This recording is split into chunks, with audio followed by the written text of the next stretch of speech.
chers étudiants troisième année de collège, bienvenue. La séquence 3, toujours dans les séances de révision et de préparation pour l'examen régional. Séquence 3, l'immunité non spécifique. L'immunité non spécifique, parce que j'ai reçu à maintes reprises des questions concernant ce mot-là, non spécifique. Donc, retenez, mes chers élèves, ouvrez bien vos oreilles. L'immunité non spécifique. Comme je peux la nommer, la réponse immunitaire non spécifique. C'est quoi ça? La réponse immunitaire non spécifique, ce sont des réactions immunitaires, ce sont des réactions du système immunitaire qui font face aux invasions microbiennes sans distinction des catégories de ces agents pathogènes. Sans distinction. C'est-à-dire que cette immunité, il est dirigé contre tous les micro-organismes qui existent dans notre terre. Que ce soit des virus, que ce soit des bactéries, que ce soit des protozoaires, que ce soit des champignons. D'où le nom non spécifique. Donc, retenez ça, mes chers élèves. Donc, lorsque je parle de cette immunité, on va parler des barrières. Oui, notre corps, il dispose de plusieurs barrières. Mais la première barrière qui protège notre organisme, constituée par quoi? Par la peau et les muqueuses. Ok? C'est-à-dire, on a des barrières naturelles, comme vous voyez. On possède des barrières naturelles qui protègent notre organisme, qui protègent notre corps de la pénétration de nombreux micro-organismes. Parce que de nombreux micro-organismes, ils sont en permanence au contact de notre organisme, que ce soit directement, que ce soit indirectement. Ils se trouvent partout, dans l'eau, dans l'air. Il y en a des virus, des bactéries, des amibes, des paramycides, des champignons microscopiques. Certains, je le dis, je le répète, sont inoffensifs, d'autres, ils sont pathogènes. Donc, ils peuvent entraîner des maladies. Donc, l'organisme est en permanence, il est protégé des agents étrangers par des barrières naturelles. Stop, ici. Un petit stop. Donc, ce que vous devez savoir, qu'il existe des barrières mécaniques, qu'il existe des barrières chimiques, qu'il existe des barrières biologiques. Donc, je pense pas, est-ce que votre prof, il vous a parlé de barrières biologiques, mais moi, je vais discuter. Donc, barrières mécaniques représentées par la peau et les muqueuses. Oui, par la peau et les muqueuses, qui grâce à leurs propriétés mécaniques et aux sécrétions, ces barrières, elles empêchent l'infiltration, la pénétration des microbes dans notre corps, dans le milieu intérieur. Donc, barrières mécaniques représentées par la peau et les muqueuses qui tapissent notre appareil digestif, notre appareil génital, notre appareil respiratoire. Barrières chimiques représentées par les sécrétions. Lorsque je parle chimique, ce sont des sécrétions, ce sont des enzymes qu'on trouve au niveau des larmes, au niveau du mucus, au niveau du sueur, العرق, le suc gastrique, العصارة المعدية, la salive, اللعاب, spermine de l'homme, les sécrétions vaginales de la femme.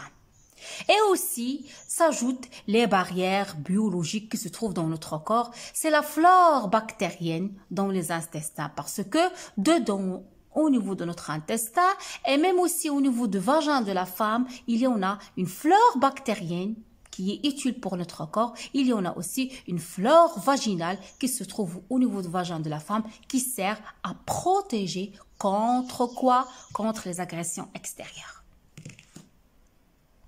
Mes chers élèves, un petit schéma qui résume tout ça. On a ici les portes d'entrée par voie respiratoire à travers l'air. Par voie digestive, ce sont les aliments. Par voie cutanée, si on a une piqûre ou bien une morsure ou bien une blessure au niveau de la peau, au niveau de notre peau, ça va faciliter la pénétration des micro-organismes. Aussi, je parle de voie cutanée, par voie génitale.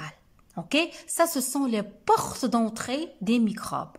Voie respiratoire, voie digestive, voie cutanée, voie génitale.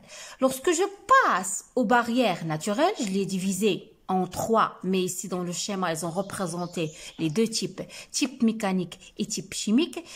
Type mécanique, je parle des cils qui se trouvent au niveau de nos yeux, aussi des cils qui se trouvent au niveau de l'œsophage ici, de la partie respiratoire ici. Donc, il y en a des cils lorsqu'il y a pénétration de quelque chose intruse, donc ces cils ils vont l'éliminer. Au niveau aussi de la peau, ça c'est une barrière mécanique. Regardez mes chers élèves, j'ai colorié en rose tout ce qui est mécanique. Les muqueuses, j'ai déjà expliqué c'est quoi les muqueuses, ce sont l'ensemble des tissus, des cellules qui tapissent nos appareils digestifs, respiratoires, génitaux. Donc ça, c'est type mécanique. Type chimique, les larmes, la salive, la sueur et les sécrétions vaginales. Ok, telles que les sécrétions vaginales, les pertes par exemple, bien le sperme chez l'homme. Donc voilà un tableau qui montre donc la peau, barrière mécanique, les muqueuses qui tapissent notre estomac, notre intestin, notre appareil génital et urinaire, nos poumons, les yeux et le nez. Ok, c'est un épithélium contenu, c'est tout un ensemble de tissus jointifs, de cellules jointives. Action mécanique aussi, on a les mouvements ciliaires, oui, qui se trouvent au niveau de notre appareil respiratoire. Concernant tout ce qui est chimique, ce sont les sécrétions des acides gras par la peau, qui le protègent. Aussi les sécrétions gastriques des enzymes et de pH acide de l'estomac. Le mucus, et aussi des enzymes qui ont pour effet d'éliminer les microbes. Voilà, les barrières biologiques, c'est la flore bactérienne normale qui se trouve au niveau de notre intestin et de notre appareil génital. Ok? Donc, on passe maintenant à la réaction inflammatoire. Oui, qu'est-ce que c'est la réaction inflammatoire? Qu'est-ce que c'est la réponse inflammatoire? Réaction inflammatoire, après une blessure, on observe une réaction inflammatoire. Retenez mes chers élèves, cette réaction inflammatoire, elle est caractérisée par 4 symptômes, par 4 signes. Quels sont ces signes? La douleur, la rougeur, la chaleur, gonflement. Donc, douleur, rougeur, chaleur, gonflement. Vous devez connaître ces 4 signes et vous devez connaître, ils sont dus à quoi? Par exemple, la rougeur, il est dû à quoi? À la dilatation des capillaires sanguins. La rougeur, elle est due à la dilatation des capillaires sanguins. La rougeur, elle est due aussi... Oui, pardon, j'ai parlé... Je vais rectifier. Je parle de la rougeur, pas de la douleur. Vous m'excusez. Donc, la rougeur, il est dû à la dilatation des capillaires sanguins. La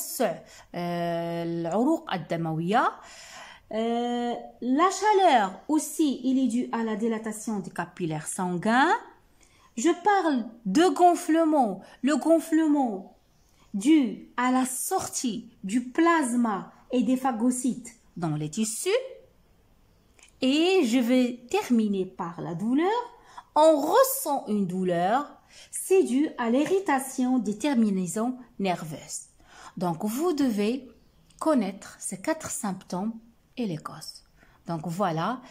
Gonflement lié à la dilatation des vaisseaux sanguins qui permet aux cellules phagocytaires, c'est-à-dire les cellules des leucocytes, de quitter rapidement le sang par diapédèse insilèle pour venir absorber micro-organismes par le phénomène de la phagocytose. Donc, الاستجابة الالتهابية تتميز ب4 أعراض كما قلت. Donc, احمرار المنطقة المصابة، شعور بألم، ارتفاع في درجة الحرارة وانتفاخ.